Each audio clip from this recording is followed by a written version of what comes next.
noite, irmãos. Que a graça, a bondade, misericórdia e fidelidade do Senhor estejam aí. Tudo isso pairando sobre cada um de nós. Amém. Fala amém direito, viu? Amém. Glória a Deus. Então, aproveitar que vocês estão de pé. Acho que todo mundo já me conhece. Estava todo mundo lá, né? Eu sou o irmão mais novo. Abra sua Bíblia no Salmo 23. Ninguém conhece esse salmo. Vamos meditar na palavra do Senhor, que é bom. A palavra do Senhor é sempre boa, né?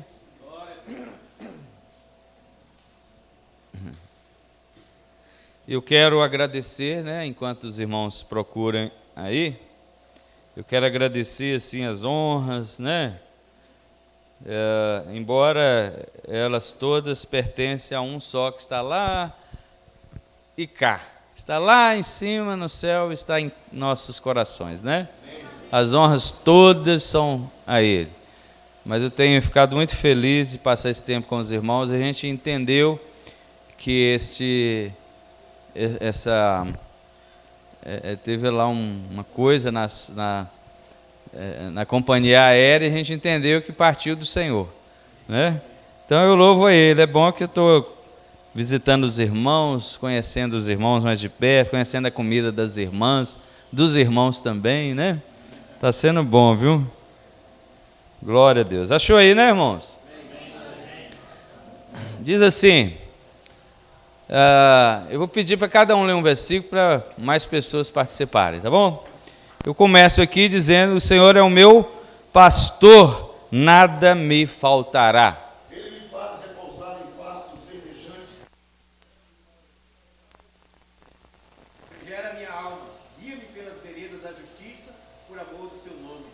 Ainda que eu andasse pelo vale da sombra da morte, não temerei mal algum, porque tu estás comigo, a tua vara e o teu cajado me confortam. Preparas-me uma mesa na presença dos meus inimigos. Unges a minha cabeça com óleo, e meu cálice transborda. Bondade e misericórdia certamente me seguirão todos os dias da minha vida, e habitarei na casa do Senhor para todo sempre. Amém. Amado Deus e Pai, mais uma vez, Senhor, nós nos reunimos no nome do Senhor Jesus. Não temos dúvidas de que o Senhor está aqui. Por causa disso mesmo, nós fomos chamados para cultuar, fomos chamados para adorar, fomos chamados para nos reunir em comunhão e participar da graça do Senhor. E nós invocamos a Ti, ao Espírito Santo, como confirmação que tudo isso tem acontecido desde o início do culto, para que a Tua palavra seja transmitida, Senhor, de uma maneira que penetre em nossa vida e nos modifique, nos transforme para a Tua glória. Nós agradecemos ao Senhor em o nome do Senhor Jesus. Amém. Pode sentar, meus queridos irmãos. Irmãos, eu peguei o título dessa mensagem, o título que está aqui nessa Bíblia, que ela é corrigida e revisada, né? A felicidade de termos o Senhor como nosso pastor. Só que eu mudei a última palavra. E os irmãos vão entender por quê ao longo da mensagem. Eu coloquei a felicidade de termos o Senhor como nosso pastor. Talvez vocês já tenham chamado o pastor Cleilson assim, né? Alguns irmãos falam lá comigo. O irmão que eu citei domingo, né, de manhã, na igreja que o Senhor levou, um senhor já por volta de 74 anos, 75 anos, que era presbítero de nossa igreja, ele falava comigo que me considerava como pai. Eu ficava envergonhado. Que ele era um homem santo, um homem de Deus, né? Falou: o senhor que é o meu pai. Eu falei: então tá bom, a recíproca é verdadeira. O senhor me considera como seu pai e eu considero o senhor como meu pai. Mas eu lembro de ter falado com a igreja há alguns dias sobre a importância da igreja lá, né? A importância de reconhecer a nossa posição perante o Deus.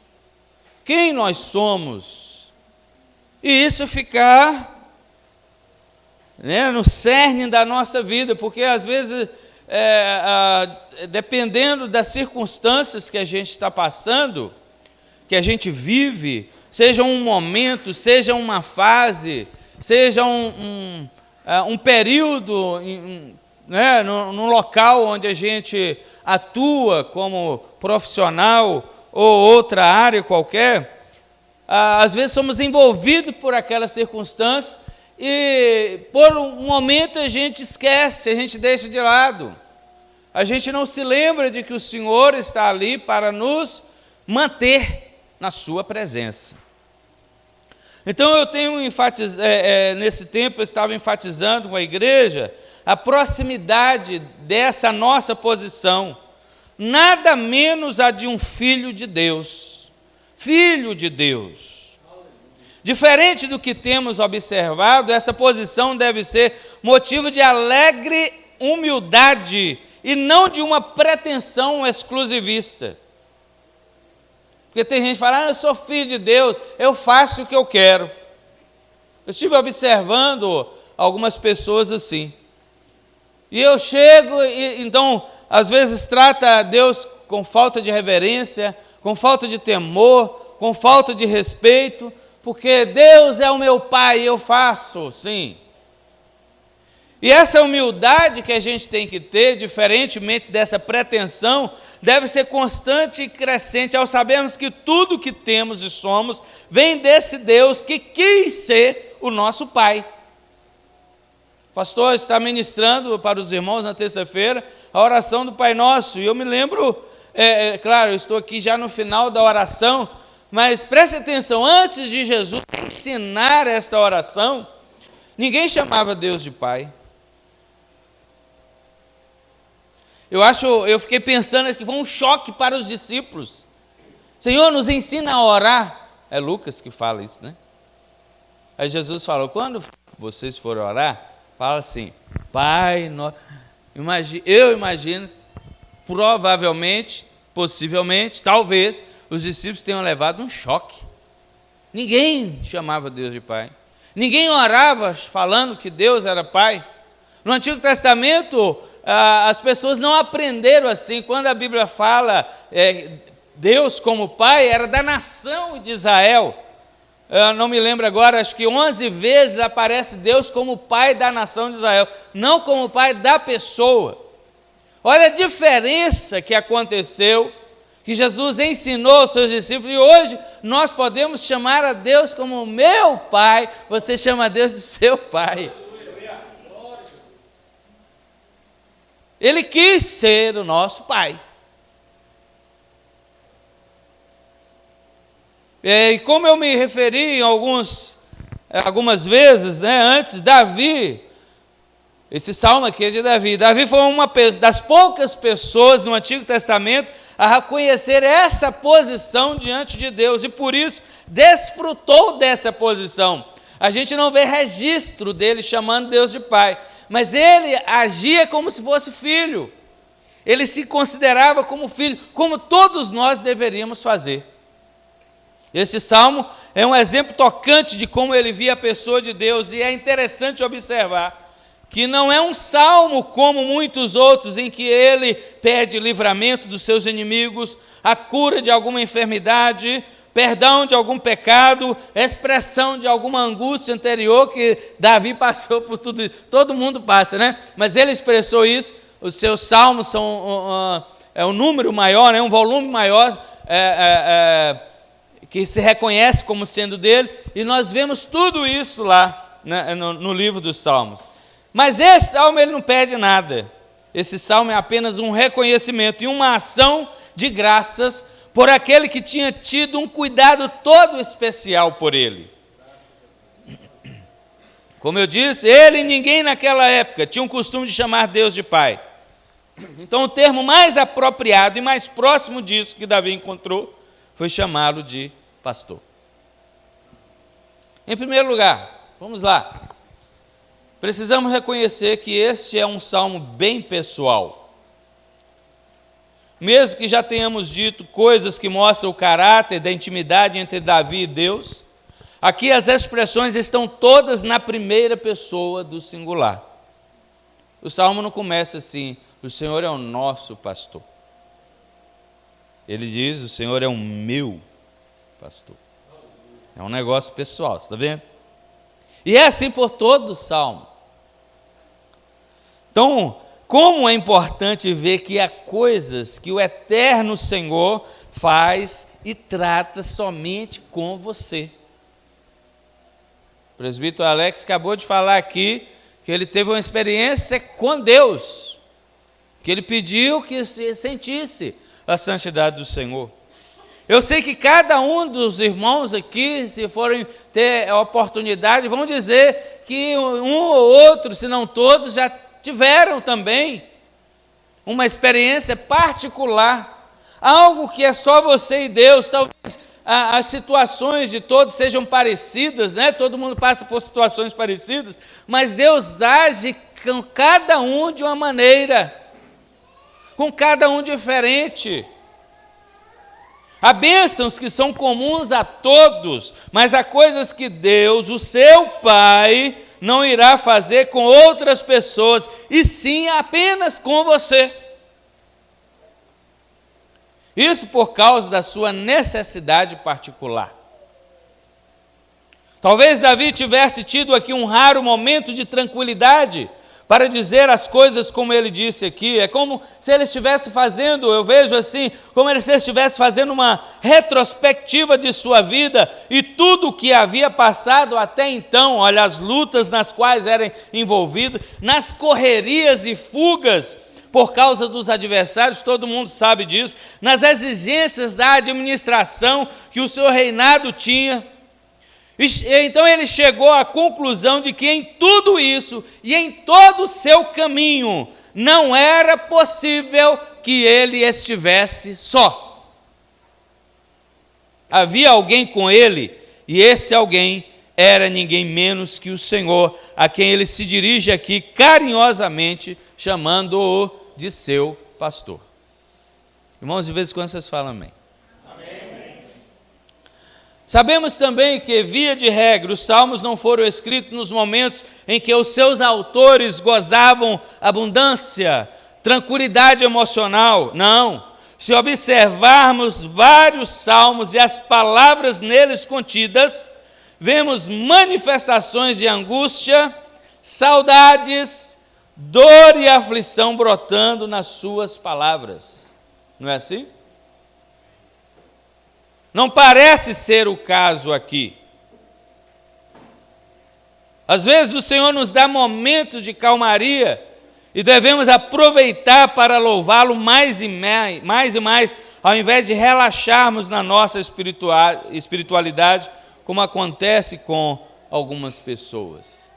Ah, Deus me deu um livramento, agora está tudo bem comigo. Então a gente acaba ficando um pouco relaxado nesses momentos. Eu acredito que chamar o Senhor com esse nome, pastor, não foi por acaso. Todo esse salmo é composto de palavras escolhidas, pois é quase impossível não nos remetermos à própria experiência de Davi, quando no passado ele cuidava do rebanho de seu pai e era o pastor desse rebanho. Todo mundo aqui conhece do zelo que Davi tinha com o rebanho de seu pai. A gente se lembra dos animais ferozes que tinham que ser afugentados para que o rebanho não sofresse perda. Das longas caminhadas na condução desse rebanho à procura de boas pastagens e água de qualidade. Toda a fadiga de um pastor cuidadoso, noites longas, noites longe de casa, algumas mal dormidas no frio ou na geada, o calor do dia, tudo visando a proteção do rebanho, dar o remédio àquela que estava doente, o cuidado para que nenhuma se perdesse, enfim, toda a capacidade que o ofício exigia e que Davi tinha despendido naquela época atrás, quando pastoreava o rebanho de seu pai. E agora ele olhava para o Senhor e via que o Senhor agia com ele da mesma forma. Eu sei que é redundante perguntar, mas é útil a perguntar. Você tem percebido, você tem visto que o Senhor está cuidando de você? Amém. Que bênção, continuem assim. O fim do primeiro versículo assevera de modo geral o cuidado desse pastor. O que diz o final do primeiro versículo? O que vai faltar para ele? Nada. Nada.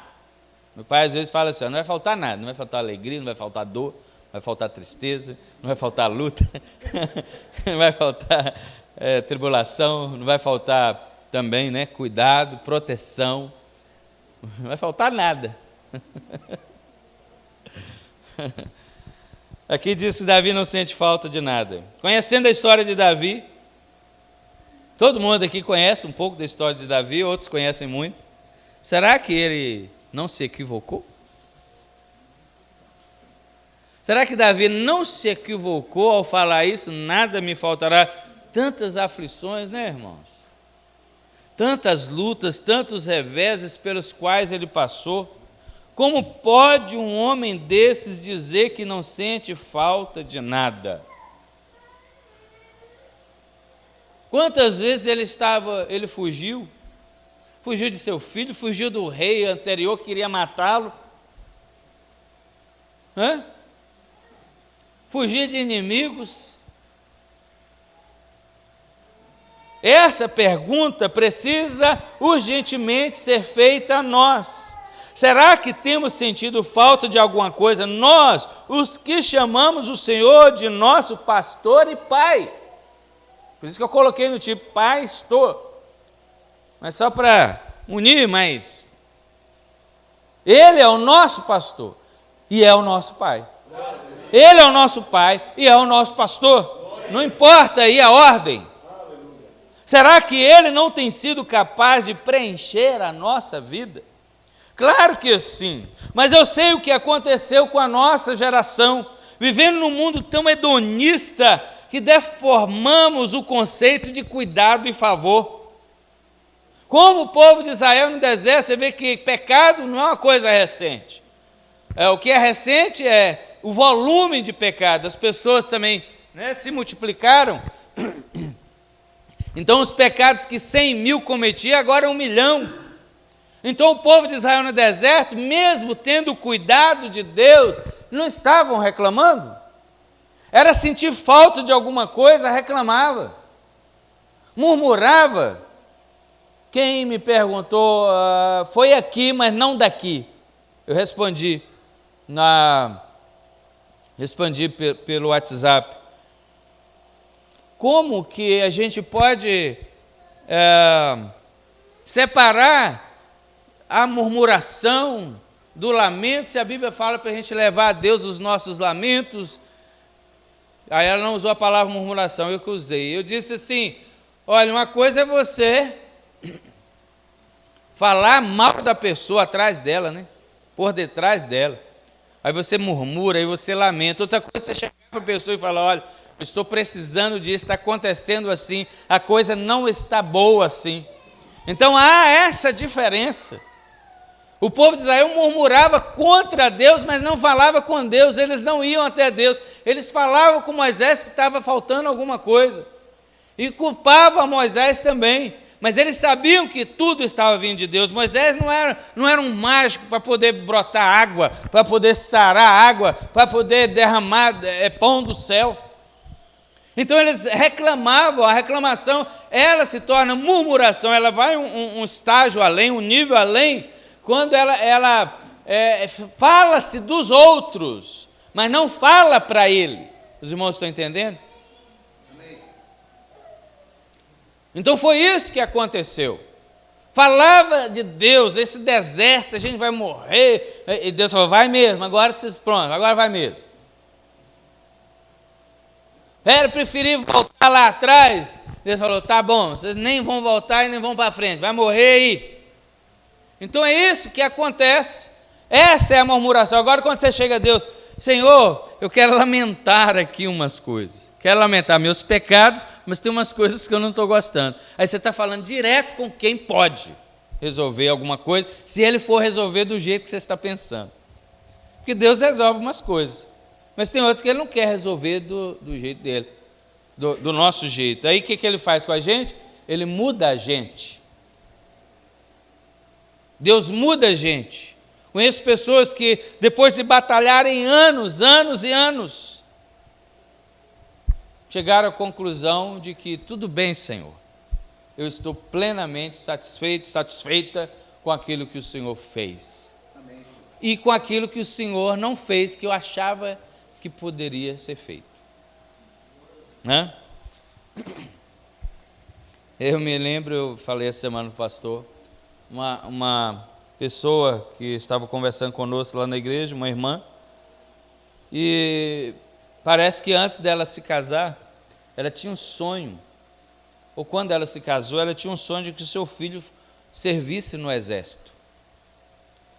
Então, depois ela engravidou, ela nunca esqueceu disso. Ela engravidou, e ali, mantendo essa esperança, orando, aí teve o filho, teve o neném, e ela, glória a Deus, é um homem, ele vai servir no exército e tal. E o filho foi crescendo, e ela em oração, e ela alimentando aquela esperança, e enfim, chegou a data dos 17 para 18 anos para o alistamento. Chegou lá, o que aconteceu? Ele foi dispensado. Aí ela foi para a oração, reclamar, chorar. Senhor, mas quantos anos tem que eu te pedi? Quantos anos tem que eu te falei que eu queria que o meu filho servisse no exército? Ela falou isso para nós, lá na igreja. Aí Deus deixou ela passar uns dias chorando lá. Depois falou com ela assim, aqui, eu te prometi alguma coisa?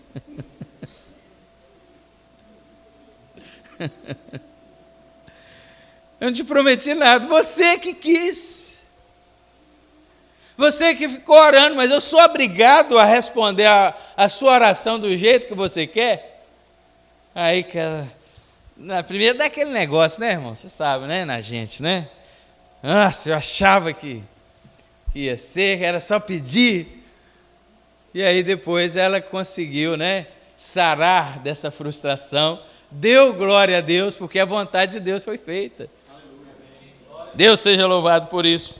Então era assim, o povo de Israel queria tudo e ainda não estava bom. Que o Senhor tenha misericórdia de nós, irmãos. Tem tudo. Às vezes a gente fica comentando sobre a geração mesmo agora, das crianças, dos adolescentes. Na nossa época, assim, né? Vamos dizer, na nossa casa, às vezes faltava realmente alguma coisa, mas estava cumprindo a palavra, nada me faltará, né? Faltava alguma coisa, mas Deus sempre supriu. Eu sei que os irmãos também tiveram seus momentos de angústia, de aflição, mas essa geração, a gente não tinha um lápis às vezes para escrever, para comprar uma bala, né, um doce, você não tinha 10 centavos para comprar um doce, né? Vocês se lembram disso? Os meninos hoje têm de tudo, mas está bom? Não está bom. Está faltando isso, quero aquilo, quer o que não tem, o que tem não quer. E uma parte dessa culpa é nossa, né, pais? Mas vamos deixar isso para outra ocasião.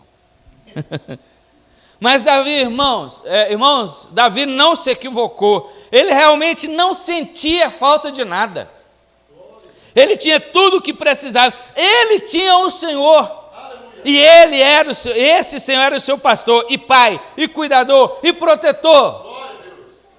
Não importavam os inimigos, as lutas, as dores, as suas fugas para não morrer, as suas lutas internas, seus temores, nada disso importa para quem tem o Senhor como seu pastor e pai. Você pode perder tudo, mas não saia da presença de Deus. O difícil é imaginar como Davi vivia e não abria mão de servir ao Senhor.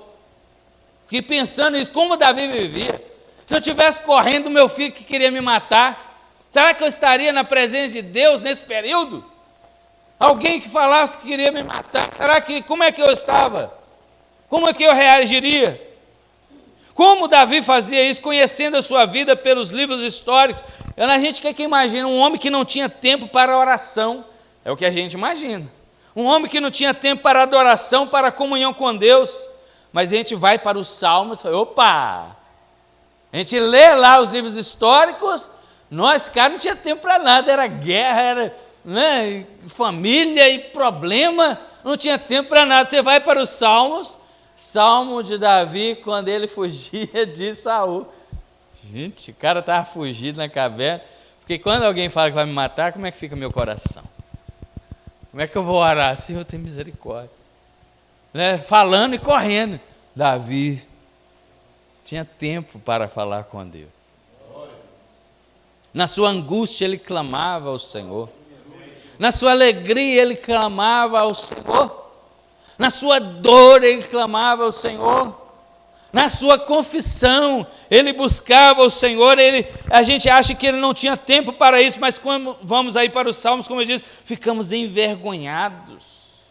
Porque encontramos ele compondo um salmo enquanto estava fugindo de Saul e queria matar, compondo outro salmo que fugia de seu filho Absalão, queria matar, compondo mais um salmo, ou 2 ou 3, que ele tinha cometido algum pecado, buscava arrependimento, perdão, mais um salmo por causa disso, mais outro salmo por causa daquilo, e assim sucessivamente. Então, doente, aflito, cansado, não importava qual condição emocional ele estivesse, Davi não abria mão da sua comunhão com Deus.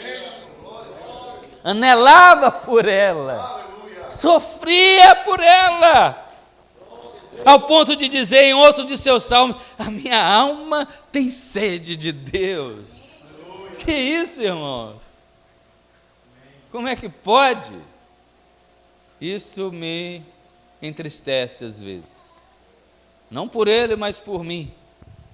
Nos nossos desesperos nós ficamos, por mim, perdidos, desorientados, né? Muitos de nós ficamos desorientados. E agora o que eu vou fazer? Como que eu vou fazer? O que eu preciso fazer? E só que a gente fala para nós mesmos, não falamos para Deus.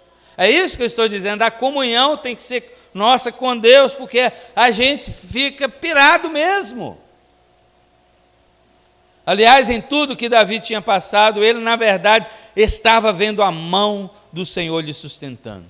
E aí nós vamos dos versos 2 até os 5, declarações específicas desses cuidados. Deitar-me, faz-me em verde espaço, guia-me mansamente às águas tranquilas, refrigera-me, olha o tanto de coisa que ele vai citando.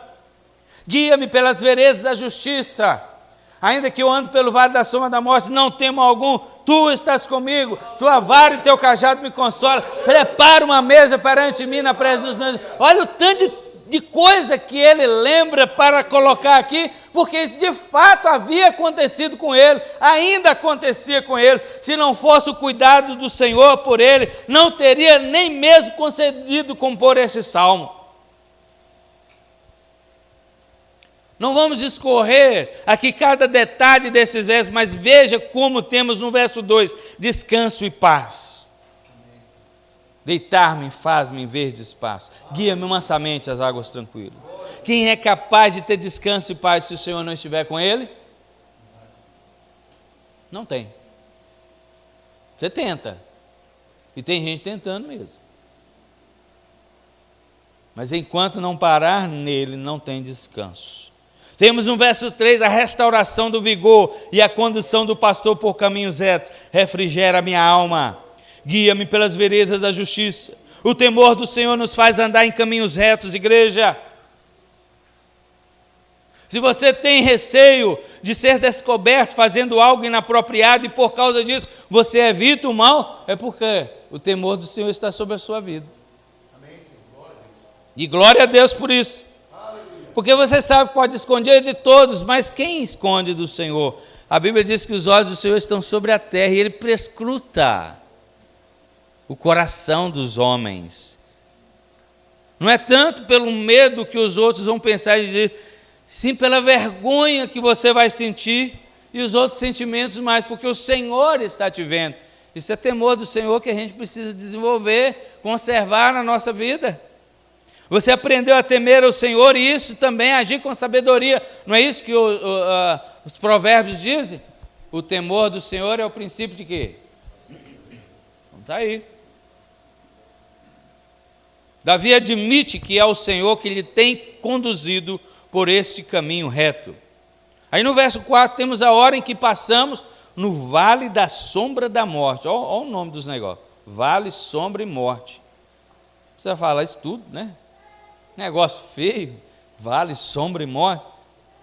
Mas eu quero dizer a você que tanto os pastos verdejantes, que ele falou anteriormente, quanto o vale da sombra da morte, são caminhos do Senhor. São dois extremos inevitáveis na vida dos santos.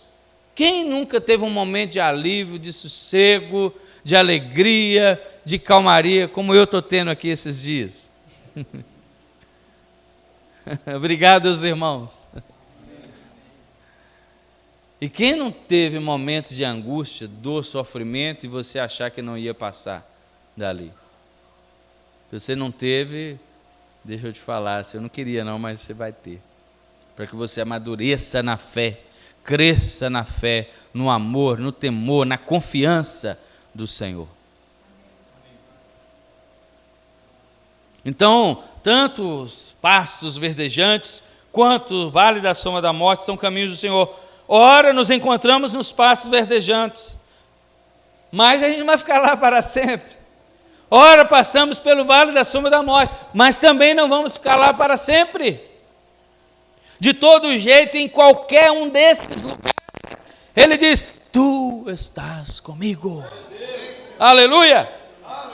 Nossos inimigos podem tramar, o diabo pode tentar, nós podemos fraquejar, mas só e somente Deus dirige as nossas vidas e permite ou não cada um de todos os eventos que ocorrem conosco com um propósito soberano que Ele nem sempre se preocupa se você entende ou não.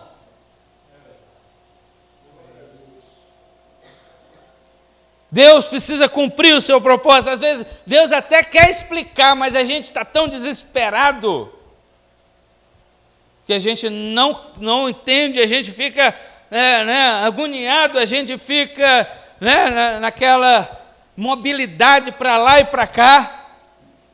Mas nem sempre Ele explica, mas tem hora que a resposta vem. Lembra de Jó? Qual das perguntas que ele fez que Deus respondeu a ele? Nenhuma. Por que, Senhor? Quando Deus apareceu a ele, Deus só falou, quem é esse que está aí encobrindo o meu conselho? E Jó...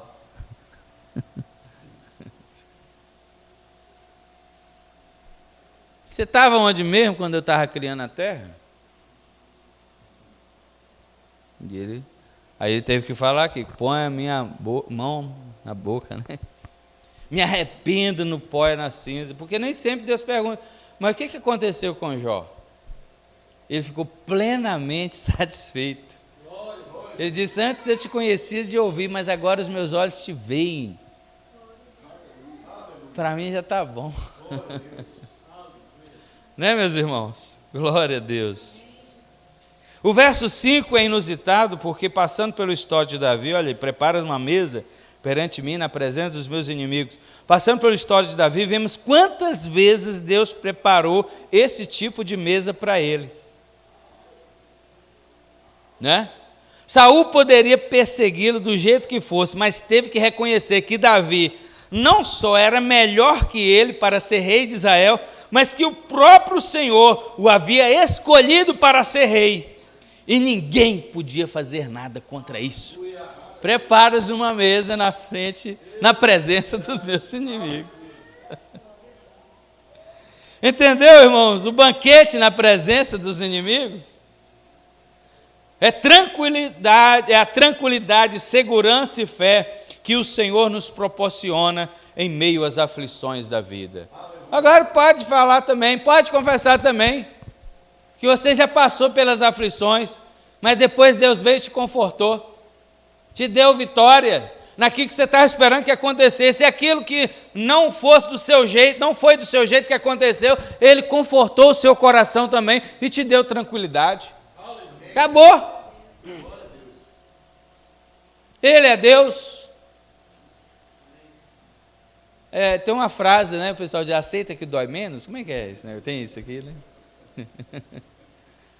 E quando você aceita, a dor realmente diminui, mas depois Deus cura. Você não fica com dor o tempo inteiro.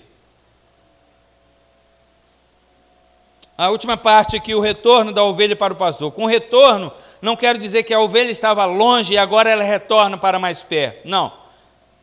O mundo empresarial chama isso de feedback, né? Todo mundo aqui sabe o que é isso. Quer dizer, nas palavras daquele antigo hino, morri na cruz por ti, que fazes tu por mim? Qual é o feedback que nós damos a Deus por tanto cuidado que Ele tem para conosco?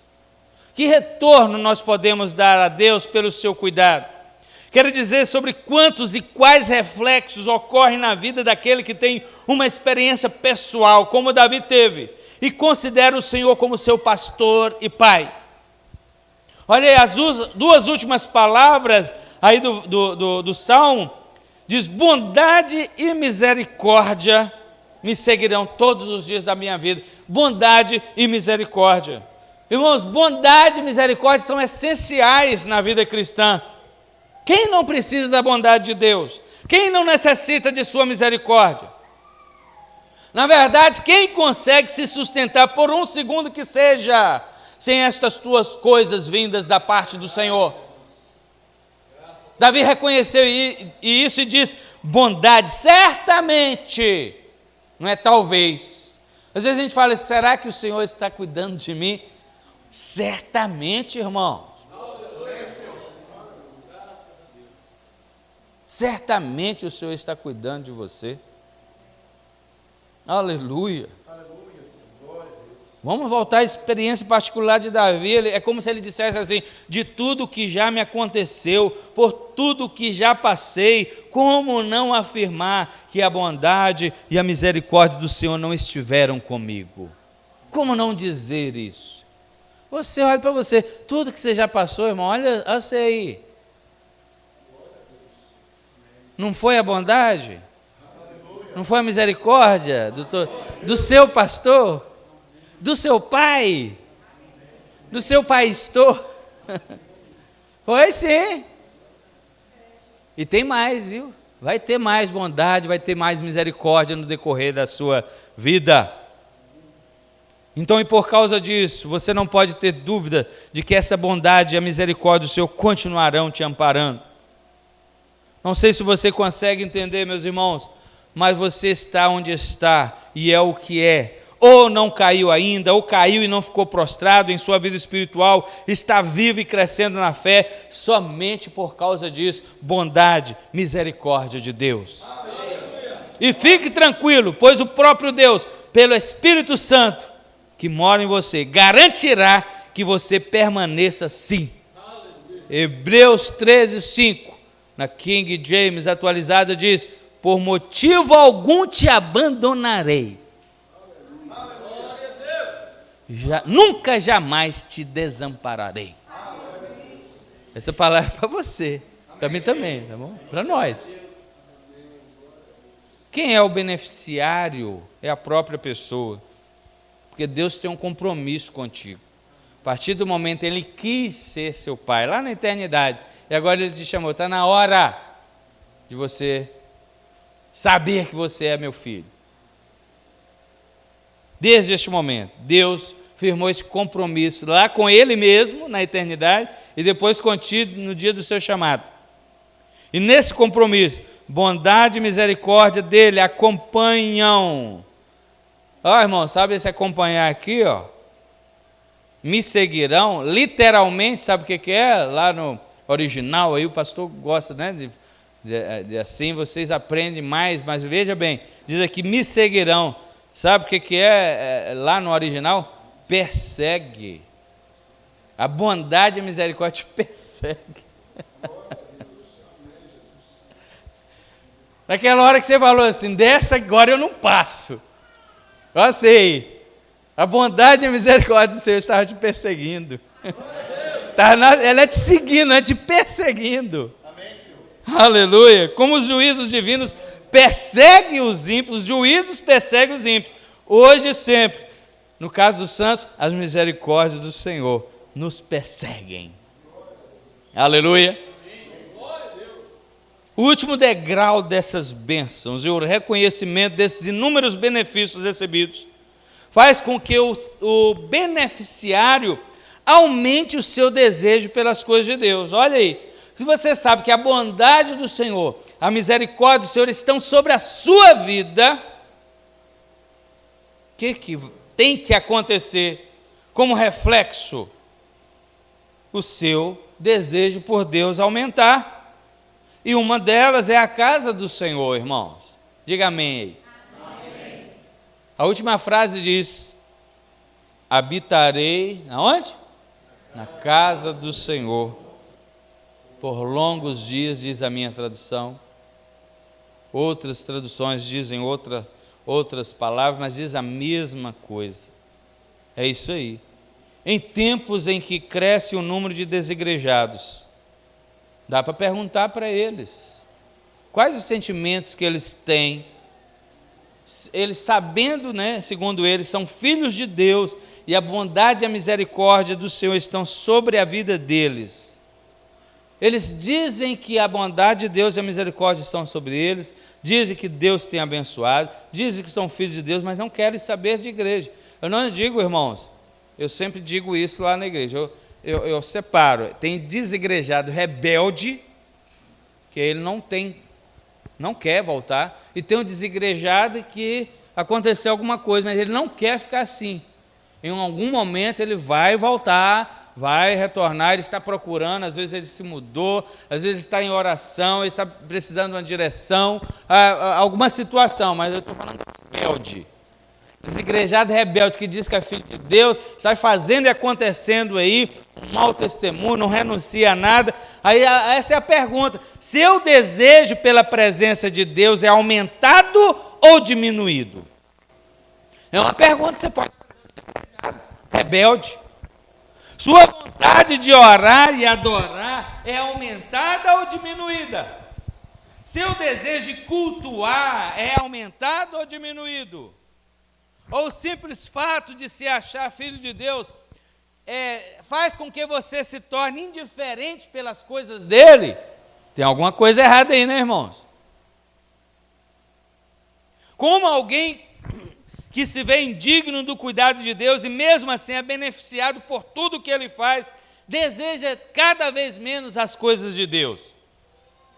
Que filho é esse? Olha aí o salmista: habitarei na casa do Senhor por longos dias. Os desigrejados vivem falando: a casa do Senhor é o coração, é o meu coração. Eu não estou aqui para dizer que não, jamais, né? Mas eles não podem recitar essa parte do salmo aqui. Eles mesmo vão habitar nos corações dele? Como é que isso funciona? Ou seja, Deus, através de seu Espírito, habita no crente, faz dele sua morada, mas esse Espírito que há em cada um de nós nos impele à adoração pública, porque em cada um de nós há o mesmo desejo pelas coisas de Deus. Olha nós reunidos aqui em adoração, em alegria, honrando ao Senhor, porque o mesmo Espírito que está aí, está aqui, está acolá. E esse Espírito faz com que todos nós façamos as mesmas coisas. Esse mesmo Espírito nos impele para a adoração do Deus verdadeiro. Louvado seja o nome do Senhor. Você acha que o Espírito Santo conduz o Filho de Deus para o local do culto ou para longe do culto? Você acha que o Espírito Santo que habita em você, né? Porque os desigrejados dizem que o Espírito Santo habita nele. Então o Espírito Santo, o Espírito que habita neles, conduz ele para longe da reunião, da adoração, ou para perto? Para onde há uma reunião onde as pessoas estão orando e cultuando a Deus, ou para longe desse tipo de reunião? São perguntas que nós precisamos fazer. Não precisa nem de responder, porque a gente já sabe que tipo de espírito está nesses desigrejados rebeldes. Claro, como eu disse, não estou falando dos impedidos de congregar por outras razões. Aonde na história da humanidade, tanto no Antigo quanto no Novo Testamento, na história da igreja, os salvos não foram sempre impelidos pelo Espírito Santo a se ajuntarem para o culto? Claro que sim. Então, a conclusão é que nenhum salvo por Jesus Cristo, o bom pastor, deseja ficar longe das outras ovelhas. Assim como Davi desejava habitar na casa do Senhor, e isso era algo natural, também é natural que desejemos a reunião junto com as outras ovelhas desse pastor, até o dia em que estaremos eternamente na casa celestial. Lá no céu ninguém vai ficar sozinho do outro, não. Não, irmão, vou fechar minha porta aqui, não vem aqui na minha casa. Não tem disso, não. Você está vendo, irmão, que é uma contradição de termos? Vamos concluir.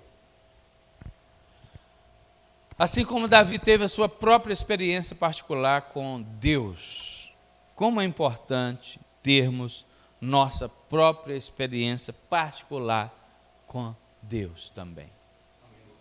Nós podemos e devemos dar um testemunho aos outros das coisas grandiosas que o Senhor faz em nós. Isso irá edificar a fé dos santos, né? Cada irmão que vem aqui, ó, irmão, Deus fez isso, glória a Deus, aleluia. Mas precisamos nos conscientizar de que o nosso Pai faz a nós coisas que é só conosco, só com você, coisas específicas. Há coisas que Ele faz para todos, mas há coisas que Ele faz apenas para um, de acordo com a necessidade particular. Como é importante também salientarmos que saber que somos cuidados, e bem cuidados por esse pastor. E sabendo disso, não torna a nossa vida leviana e indiferente a Ele. Ao contrário, nos faz desejar ter um coração mais grato ainda e plena satisfação de estar mais perto dEle, na sua casa, na sua presença, nos reunindo com outras ovelhas, para nos deleitar juntos na adoração a esse pastor que é o nosso Pai. Fique de pé, vamos orar ao Senhor.